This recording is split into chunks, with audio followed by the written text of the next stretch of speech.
So here we are at SLC. Welcome to church on Sunday morning, everybody. Wow. Please, it's embarrassing, please stop. So for those watching online, you may notice that I am not Pastor Tom. There's a couple of differences between me and him. The main one is that you're going to be able to understand my accent a lot better because I'm from Yorkshire. So you're able to hear me more clearly, so you're welcome for doing that. This Sunday morning, the title of my sermon is But If Not. 3 simple, very small words, but have great meaning. And I did this talk sermon a while ago in our youth group, our Elevate group we call it. Ages between 18 and 35, the only way I could get in is by teaching. And so we did this sermon, and we're doing a series on Daniel's Dilemma, and it's a book by Chris Hodges, and it talks about how to stand firm and live well, live strong, love well, I think one of those anyway, and how to do that in a culture that is not our own. And so we were researching, and I was thinking about what am I going to say next about the Daniel dilemma? And it was a normal weekday, and I'd gone into a restaurant with my team at work, just a lunch, a celebration. I can't remember why, but we were doing a lunch, and we sit down in the restaurant. There's 6 of us in a booth, and waitress, as normal, comes in and starts serving us. And she starts serving us, and as she reaches over, she's got a tattoo on her forearm. And it's not in English, and I don't know, well, I do know why now. I didn't know why then, but I asked her in front of the whole table, oh, that's an interesting tattoo, what does it mean?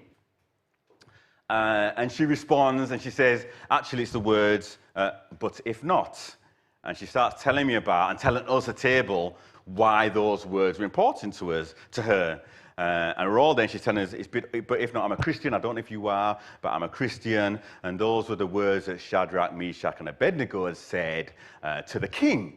And so that's as a constant reminder to me. And she's telling us this in the restaurant. And I'm amazed, right? So I'm sitting in this restaurant at lunch with my team, and she's telling me, she's preaching to me, actually, about the importance of the ability to say, but if not, whatever happens, whatever I see, whatever I feel, whatever I sense, whatever I think, I know I can rely on these 3 words. Whatever happens, regardless of that, but if not, I will worship you, Lord. So I'm like, what? So we carry on with the lunch, and obviously I hear this, and so now I'm thinking, I need to research this more. I know, we all know the story of Daniel and Shadrach, Meshach, and Abednego. So I started researching and started looking into this, and that's the start and the basis of my sermon. And so where we start off with is Babylon. Babylon, 600 BC, 600 years before Christ is born, captures, invades, takes over Jerusalem.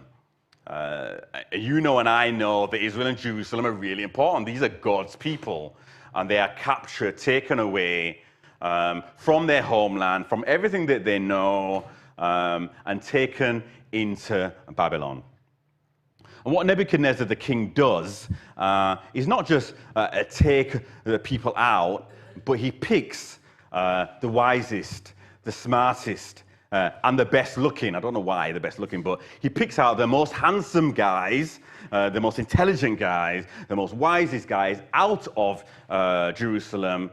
And he decides he's going to embed them into his own culture. So take them from everything they know, take them from everything they've seen and they love and they hold dear, not just take them out of the country, not just take them out of their land, but I am going to now indoctrinate you. I'm going to change you into who I am. So he takes the people out. He takes the people. And of those wise, smart, good-looking men, 4 stand out. So they're already good looking, they're already smart, they're already wise, but there's 4 that rise to the cream of the crop. And those 4, you'll be unsurprised to hear, Daniel, Shadrach, Meshach, and Abednego. And these four surpass all expectations. Daniel, especially by interpreting dreams, moves way ahead. And not unlike Joseph in a foreign land, is seen as, wow, who is this guy? And so Nebuchadnezzar promotes Daniel because of what he's done and what he's seen and the God he serves.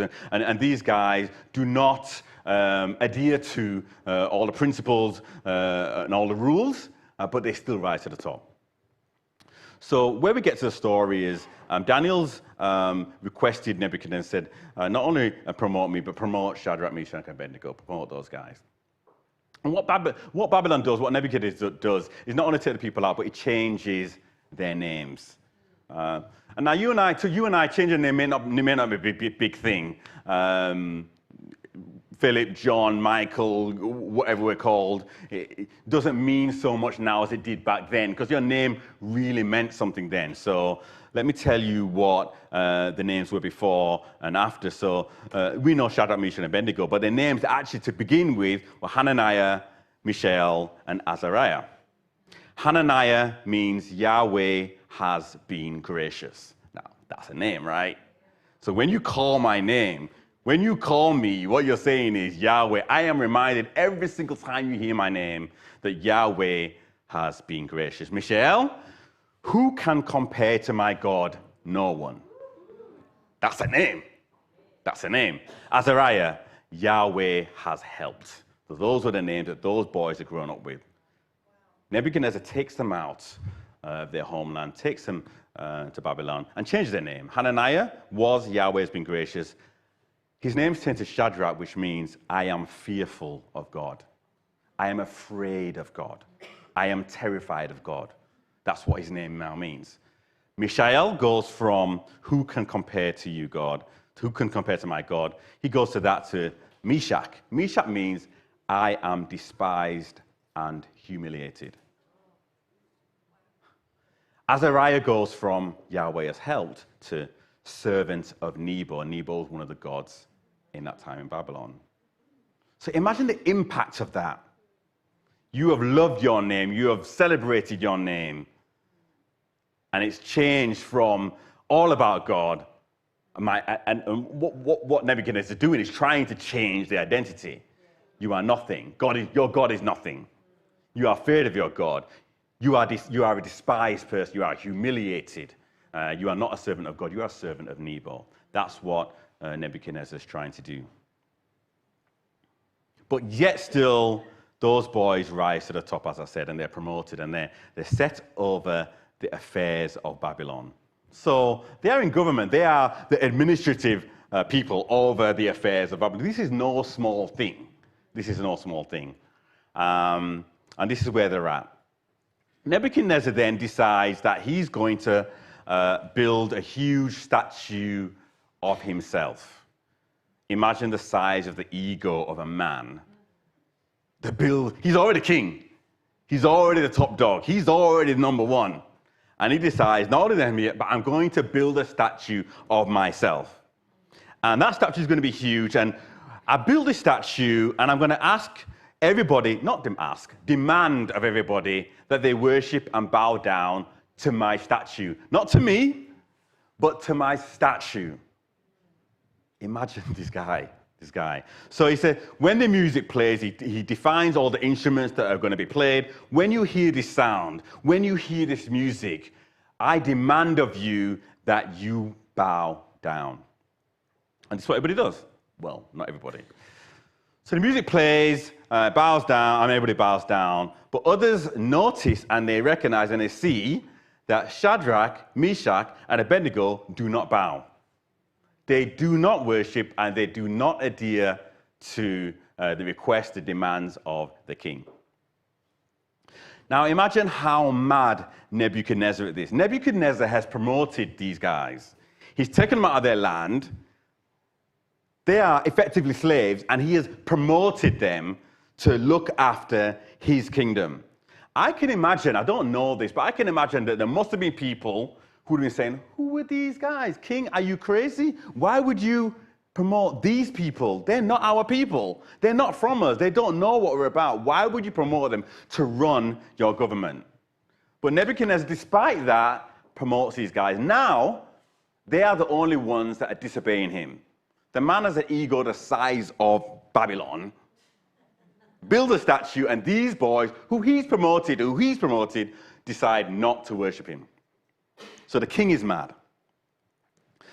So the king says, you have to bow. You have to bow. And if you don't bow, I'm going to throw you in a fire. And the king actually, the most important thing the king says is, and who is the God that will deliver you from my hands? Imagine the gall of the man. Nebuchadnezzar says to those boys, and who is the God that will deliver you from my Nebuchadnezzar hands? Nobody can rescue you now, because I'm going to put you in the fire. These three boys, they are not men, they are not 50-year-olds, they're not 40-year-olds, they haven't seen a whole heap of life, but yet still they stand. And Daniel 3 says, they answered and said to the king, O Nebuchadnezzar, we are not careful to answer thee in this matter. They are standing before the king, and they're saying to the king, we are not even careful about how we answer you in this matter. If it be so, our God whom we serve is able to deliver us from the burning fiery furnaces. He is able. They are standing looking at imminent death. They can see the fire. They can probably feel the heat of the fire, and yet still they're saying, my God is able to deliver us from the burning fiery furnaces, and he will deliver us out of thine hand, O king. But if not, be it known unto thee, O king, that we will not serve thy gods, nor worship the golden image thou hast set up. Here's the thing about this story. When they were saying that, they did not know the end of the story. They did not know what we know. They didn't have the whole Bible. They didn't have Daniel 3, 4, 5, 6, 7, 8 to look at the end of the chapter and know this is good, and then say, but if not. At that point, they were looking, staring death in the face, and they're saying, but if not. They did not know that they were going to be the basis of millions of Sunday school sermons going forward. They had no idea. They had no idea that I would be in 2020, January the 19th, preaching about those three boys. They had no idea that they were going to be turned into heroes. One of the most famous stories in the Bible. They had no idea. They also had no idea that they were going to inspire the rescue of 330,000 soldiers. They had no idea. And when I talk about 330,000 soldiers, I'm talking about the Battle of Dunkirk. There's a film that came out a couple of years ago called Dunkirk, written by Christopher Nolan, he of the Batman fame. And the tagline of the film and the posters is 400,000 men couldn't get home, so home came for them. 400,000 men couldn't get home, but home came for them. And it's a really great story. And really what it's talking about is 1940, May 1940, just the start of the Second World War. Second World War started in 1939, I remember that from history. And Hitler and the Germans and their tanks are overrunning Europe. And in May 1940, France has just fallen to the Germans. So what happens? France has fallen, Hitler's taken over, and so the soldiers, the British and the French soldiers, retreat because they've been taken. They've gone to defend France, can't defend France, taken over, so they retreat. And they run back, and so anybody who knows geography knows that France is fairly close to Britain, and so they retreat and they go up north to Dunkirk on the coast, the northern coast of France, because they want to get back home. They're running from the Germans. And their intelligence tells them that the Germans' tanks are about 2 or 1 day away from completely obliterating, killing, annihilating all those soldiers, because that's what Hitler was about. Hitler was about completely, not unlike Nebuchadnezzar, completely dominating, taking over lands, and killing all of those people that wouldn't bow down. So here we are on Dunkirk Beach, 400,000 men in desperation. They can't get across the channel because the English Channel is too far to swim, although some people do. They're too far to swim, so they're stuck. They're stuck literally between a rock and a hard place or the devil and the deep blue sea. Here's the sea, here's Hitler. They know Hitler's coming towards them. They can't do anything about it. They're stuck. So one of the commanders on these 400,000 men and recognized that any communications that were sent, people were always trying to intercept those communications. So I want to get a message back to the UK to tell others of the dire straits we're in, but I don't want everybody else who may be listening in, Morse code, radio, whatever they're using, to understand what I'm saying. So the commander sends 3 words back to the UK. Those 3 words are, but if not. That's all he sent back to the UK. And here's the amazing thing. On seeing that message, the commanders in the UK knew exactly what was happening. They recognized whoever sent that message, they must be in dire straits. They must be completely desperate. They must need a miracle. For me to say, but if not, means that this looks bleak. But regardless of what I see, regardless of how I feel, regardless of what I sense, I am not going to surrender. But if not, I can be rescued.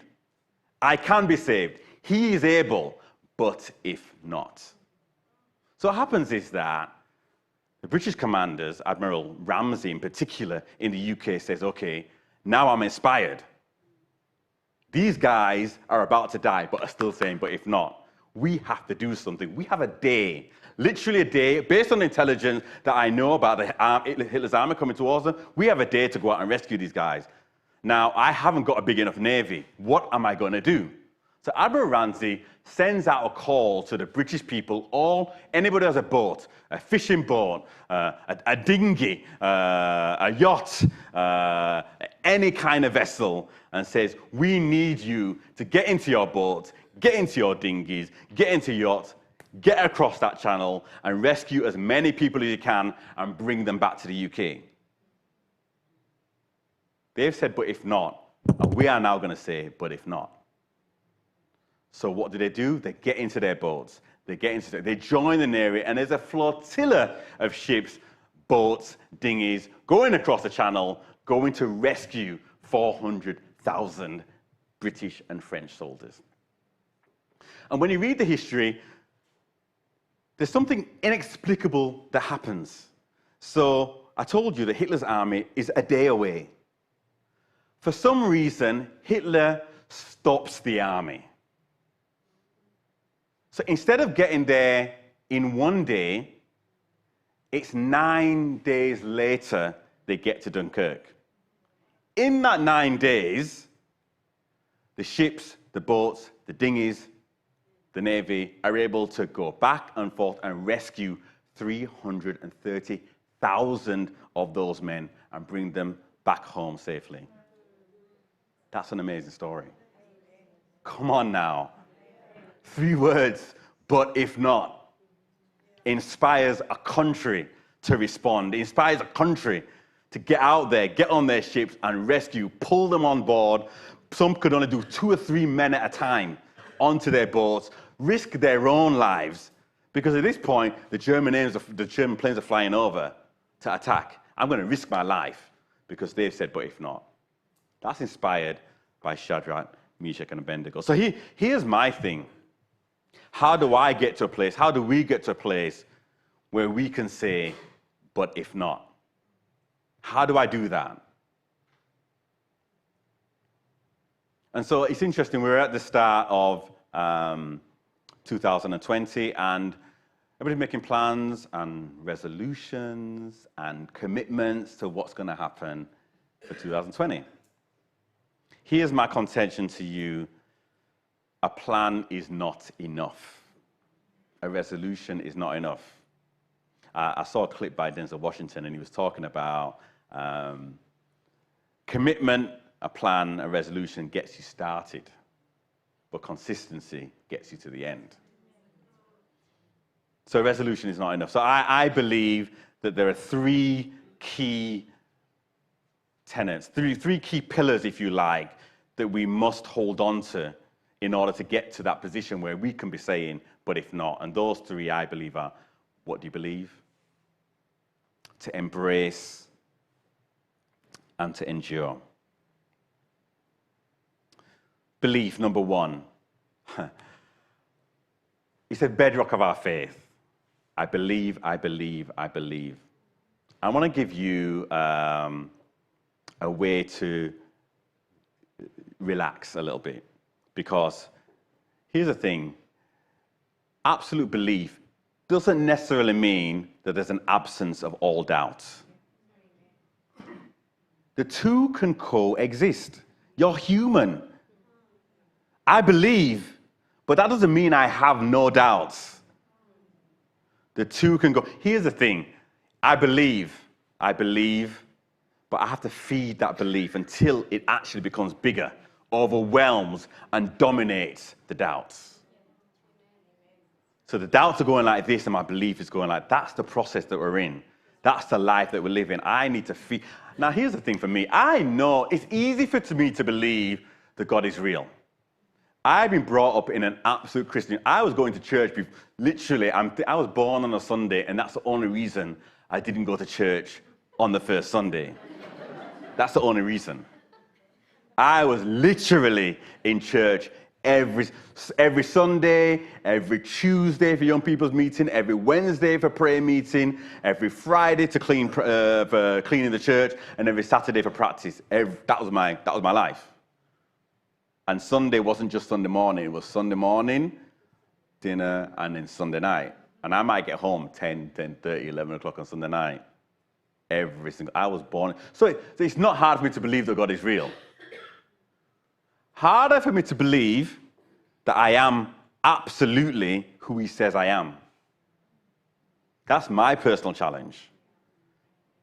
Harder for me to believe that I can do all things through Christ that strengthened me. That's harder for me to believe. God exists, absolutely. Jesus died on the cross, absolutely. No problem. Can I do everything that He says I can do? Does He forgive me immediately as I repent? Is He with me in every single situation? Harder for me to believe. That's my challenge. The benefit of age helps with that. I am about to come into a fairly big birthday. 21, yeah, that's right. Thank you for that. I love you so much. About to come into a big birthday. So I have evidence. I have evidence to show that my God has never left me.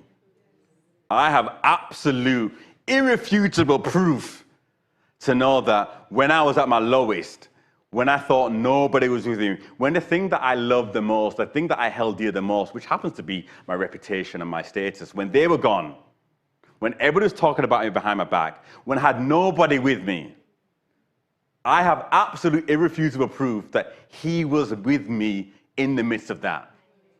He never let me go.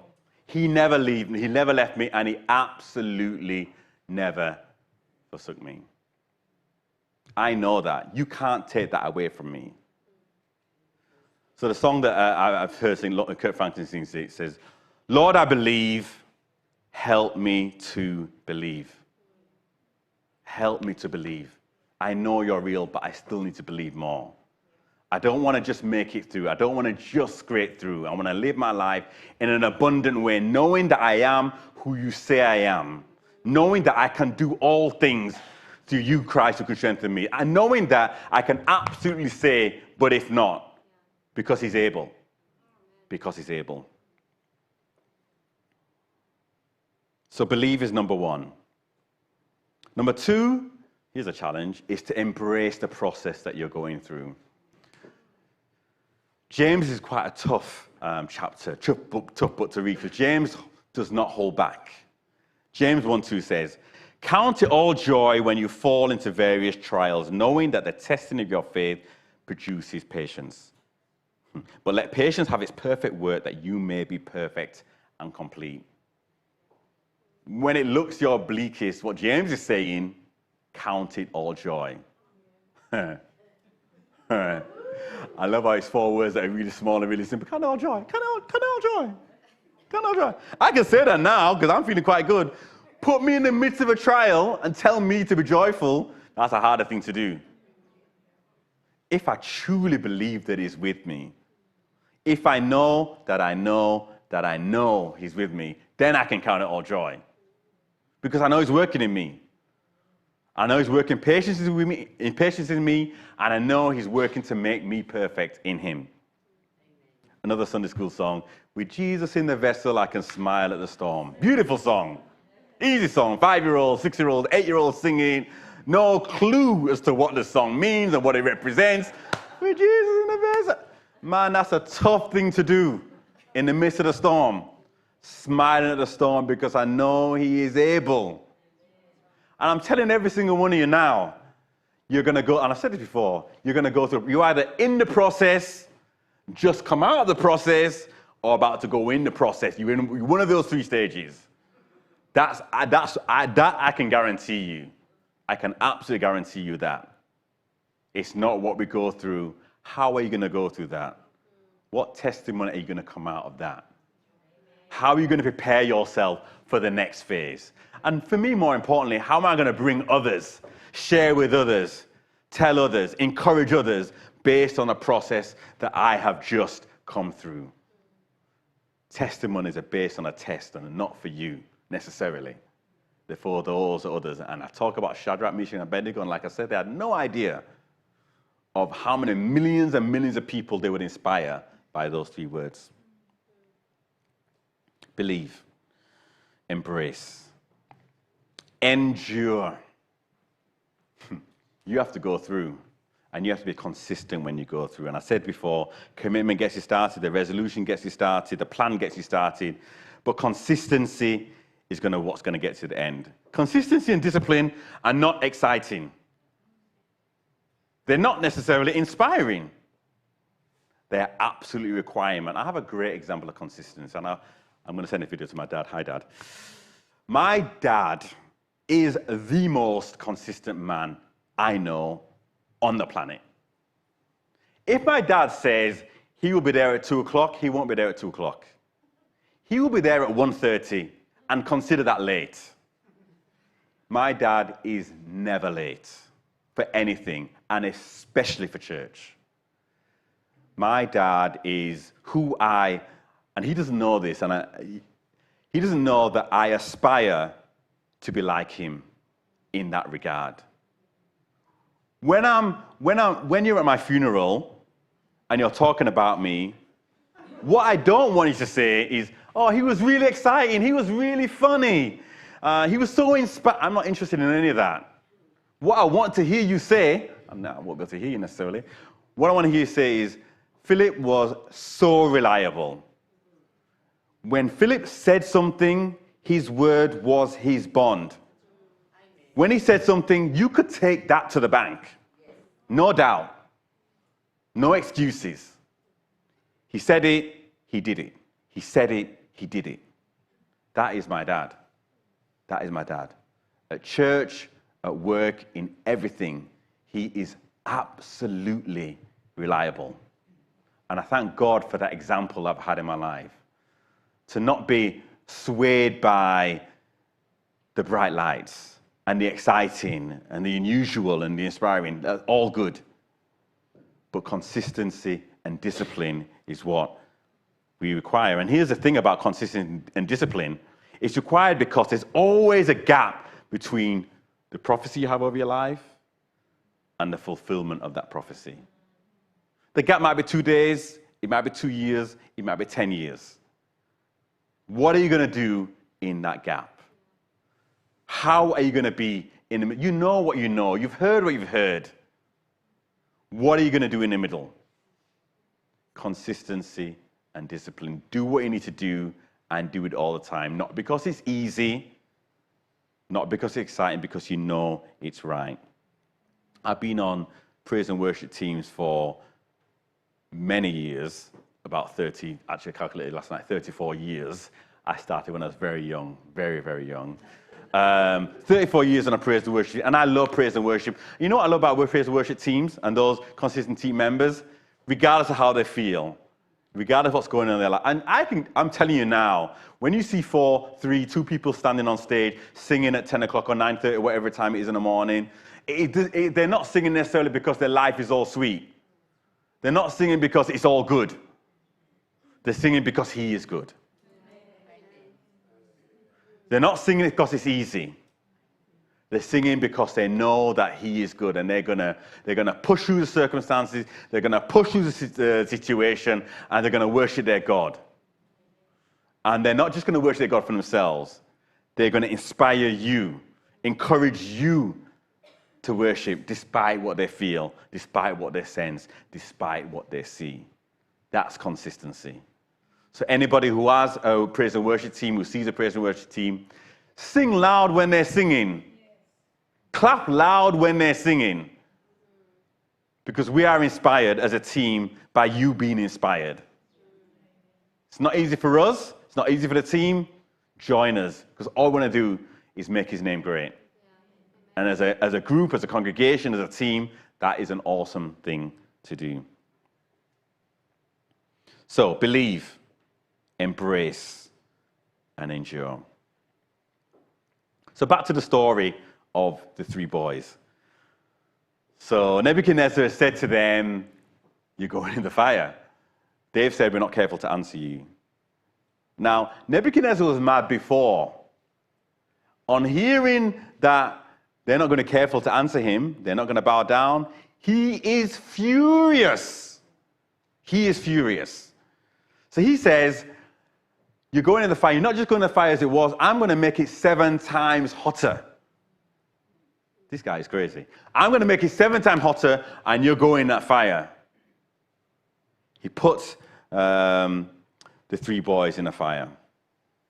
Daniel 3, verse 23. Then Nebuchadnezzar the king was astonished and rose up in haste and spoke to his counselors. Did we not cast 3 men bound into the midst of the fire? The counselors, very smart counselors, they answered and said unto the king, True, O king, we did cast 3 men into the fire.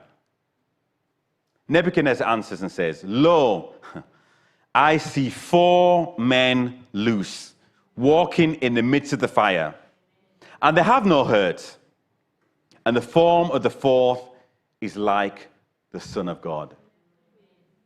Now, this is Nebuchadnezzar saying this. This isn't the king of Israel. This isn't Daniel. This isn't the 3 boys. Nebuchadnezzar says,